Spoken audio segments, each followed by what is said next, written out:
Bismillahirrahmanirrahim. Assalamualaikum warahmatullahi wabarakatuh. Perkenalkan, nama saya Rizky Nur Hasani. Saya mahasiswa dari Universitas Teknologi Digital PSTK Tegal. Saya mahasiswa dari semester 4.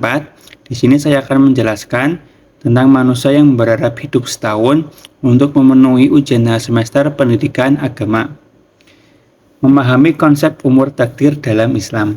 Konsep Allah Al-Mahfuz atau tablet yang diawetkan memegang peranan penting dalam kosmologi Islam, berfungsi sebagai buku besar ketuhanan di mana setiap detail alam semesta termasuk umur setiap manusia dituliskan dengan cermat oleh Allah Subhanahu wa taala. Menurut keyakinan Islam, Allah Al-Mahfuz mencakup seluruh kejadian dan nasib di alam semesta. Mensemirkan kemahakuasaan dan kemahatuaan Allah Subhanahu wa taala, keyakinan ini menggarisbawahi gagasan bahwa rentang hidup manusia sudah ditentukan sebelumnya. Dari waktu kematian setiap individu tertulis dalam catatan surgawi sebelum kelahiran mereka. Predestinasi ini dipandang bukan sebagai batasan, namun sebagai ekspresi dari pengetahuan dan kehendak Allah yang tertinggi yang membimbing umat Islam untuk menerima perjalanan hidup mereka dengan iman dan kerendahan hati. Dalam Islam, keyakinan terhadap qadar, ketetapan ilahi, merupakan hal yang mendasar, tidak hanya mempengaruhi pemahaman tentang hidup dan mati, tetapi juga persepsi tentang keberadaan manusia dan harapan hidup. Konsep ini mengajarkan bahwa segala sesuatu yang terjadi di alam semesta, mulai dari peristiwa yang paling penting hingga terkecil, adalah atas ketetapan Allah, termasuk rentang hidup setiap manusia. Kepercayaan terhadap qadar menanamkan dalam diri umat Islam rasa damai dan ketundukan pada kehendak Allah, menekankan bahwa nasib baik dan buruk sudah ditentukan sebelumnya dan bahwa beriman harus beriman kepada hikmah dan keadilan Allah.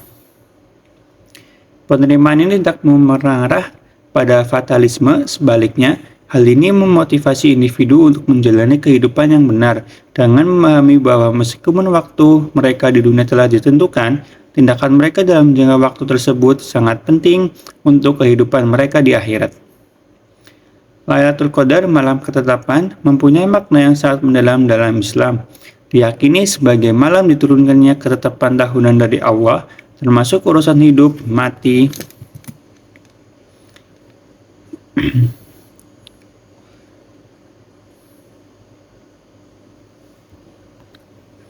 untuk urusan hidup, mati, dan rezeki di tahun yang akan datang. Terjadi pada 10 malam terakhir bulan Ramadan, namun tanggal pastinya tidak diketahui, sehingga mendorong umat Islam untuk meningkatkan ibadah, mencari keberkahan luar biasa yang dijanjikan pada malam ini.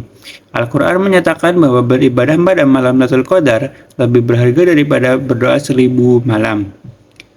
Menyoroti pahala yang luar biasa pada malam itu, kesempatan yang diberikan bagi umat Islam untuk mencari pengampunan dan keputusan yang baik untuk tahun yang akan datang. Aspek ketetapan tahunan Lailatul Qadar memperkuat keyakinan akan takdir dan pentingnya rahmat ampunan ilahi dalam bentuk kehidupan manusia. Pentingnya perbuatan baik dan pengaruhnya terhadap umur. Dalam ranah ajaran Islam, ibadah dan kesolehan bukan sekedar ritual spiritual, namun sangat berkaitan dengan kualitas dan potensi panjang umur seseorang. Ibadah dalam Islam mencakup spektrum tindakan yang luas, termasuk namun tidak terbatas pada ritual adat, meluas pada perbuatan baik dan perilaku etis terhadap orang lain. Merangkum konsep hablum minan nas atau hak dan kewajiban antara individu. Pendekatan holistik terhadap ibadah ini menggarisbawahi keyakinan bahwa kesalehan dan integritas moral dapat mempengaruhi umur seorang secara signifikan. Nabi Muhammad SAW menekankan bahwa kehidupan yang berkecukupan tidak diukur dari durasinya, tapi dari kedalaman ketakwaan seseorang dan dampak positifnya bagi masyarakat. Selain itu, melakukan perbuatan baik dan menjaga ikatan sosial yang kuat dianggap sebagai bentuk ibadah yang dapat menarik kemurahan Tuhan dan lebih jauh lagi, memberikan umur panjang yang diberkati. Doa atau permohonan memegang peran penting dalam spiritualitas Islam, berfungsi sebagai saluran komunikasi langsung antara orang beriman dan Allah Subhanahu wa taala. Ini merupakan alat yang ampuh untuk mengungkapkan rasa syukur, mohon ampun, dan memohon keberkahan, termasuk keinginan untuk panjang umur dan sejahtera. Nabi Muhammad SAW dan para sahabatnya sering berdoa meminta kesehatan, kekuatan, dan umur panjang. Bukan demi umur panjang itu sendiri, tetapi untuk menghabiskan lebih banyak waktu dalam ibadah dan pengabdian kepada umat manusia. Sejumlah besar doa yang secara khusus ditujukan untuk mencari kehidupan yang berkah telah disebarkan melalui tradisi Islam, menawarkan kata-kata harapan dan pelita perlara bagi mereka yang ingin memperpanjang waktu mereka di bumi untuk tujuan yang mulia.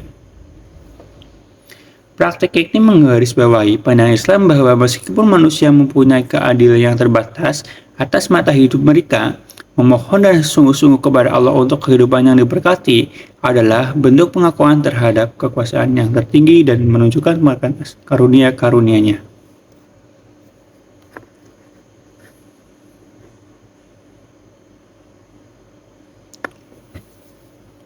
Konsep barakah atau berkah ilahi merupakan inti pemahaman perspektif Islam mengenai umur panjang dan kualitas hidup. Barakah mencakup lebih dari sekedar perpanjangan hidup. Itu mengacu pada peningkatan kualitas hidup melalui kesejahteraan spiritual dan material. Perkenalkan ilahi ini dapat terwujud dalam berbagai aspek kehidupan seseorang, termasuk kesehatan, kekayaan, dan hubungan yang mengarah pada kehidupan yang memuaskan dan berpotensi diperpanjang. Ulama Islam seperti Imam Al-Ghazali telah menguraikan hakikat berkah dengan pendapatan bahwa kehidupan yang dipenuhi barakah adalah kehidupan yang mengalami peningkatan, kebaikan, dan hal yang positif. Mengejar barakah melibatkan melakukan amal soleh, menjaga keimanan yang kuat, dan mencari kesedihan Allah yang pada gilirannya dapat menuntun pada kehidupan yang tidak hanya lebih panjang, tapi juga penuh makna dan kepuasan. Menjalani kehidupan sebagai persiapan akhirat. Islam mengajarkan bahwa menjaga keseimbangan antara pencapaian di dunia dan persiapan menuju akhirat sangat penting untuk kehidupan yang memuaskan. Konsep yang dikenal dengan istilah wasitiyah ini mendorong umat Islam untuk terlibatkan dalam urusan duniawi dengan tujuan dan tanggung jawab. Dengan selalu mengingat bahwa hidup ini adalah perjalanan menuju kehidupan kekal setelah kematian. Hakikat ajaran ini terletak pada pemahaman bahwa meskipun telah ditakdirkan untuk hidup di dunia ini, namun perbuatannya di sini adalah persiapan menghadapi kehidupan yang akan datang. Dengan demikian, pandangan Islam menganjurkan kehidupan yang seimbang, di mana tidak ada kepentingan dunia yang menutupi persiapan akhirat, dan kekhawatiran terhadap akhirat tidak sepenuhnya melepaskan seseorang dari jawaban duniawinya. Keseimbangan ini dipandang sebagai sarana untuk mencapai kehidupan yang baik, yang selaras dengan pencapaian duniawi yang pemenuhan spiritual. Pentingnya perbaikan diri terus-menerus dan mencari ilmu dalam Islam tidak bisa dilebih-lebihkan. Pengetahuan memegang tempat dan prestisius dalam ajaran Islam, karena melalui pembelajaran dan pemahaman umat Islam dapat memperangi diri dan komunitasnya. Nabi Muhammad SAW menekankan kewajiban mencari ilmu bagi setiap muslim, menyoroti pentingnya ilmu pengetahuan tanpa memandang gender. Pencarian pengetahuan seumur hidup ini tidak hanya terbatas pada pembelajaran agama, tetapi mencakup semua bentuk pengetahuan bermanfaat dan berkontribusi terhadap pengembangan pribadi dan kesejahteraan masyarakat. Mengajar ilmu merupakan aspek integral dari pengembangan diri dalam Islam, mendorong pengikutnya untuk selalu mencari, mempelajari, dan menerapkan ilmu dalam kehidupan mereka untuk pemahaman dan pengambilan keputusan yang lebih baik. Mendorong gaya hidup sehat sesuai dengan pedoman Islam adalah aspek lain dalam mempersiapkan kehidupan yang memuaskan dan akhirat. Islam memberikan panduan komprehensif tentang menjalani hidup bersih dan sehat yang mencakup berbagai aspek kebersihan pribadi, kebiasaan makan, dan kesejahteraan secara keseluruhan. Praktek-praktek tersebut yang dikenal sebagai PHBS sejalan dengan pedoman umum sektor kesehatan dan bertujuan untuk memaksimalkan umur dan kemampuan seseorang. Dengan mengetahui pedoman ini, umat Islam dapat memastikan bahwa mereka merawat tubuh sebagai amanah dari Tuhan yang penting untuk menjalankan tugas dan ibadah mereka secara efektif. Pendekatan holistik kesehatan ini tidak hanya berkontribusi pada kesejahteraan fisik, tetapi juga kesehatan spiritual dan mental, memperkuat pentingnya gaya hidup seimbang dalam persiapan menghadapi akhirat. Sekian mungkin penjelasan oleh saya. Wassalamualaikum warahmatullahi wabarakatuh.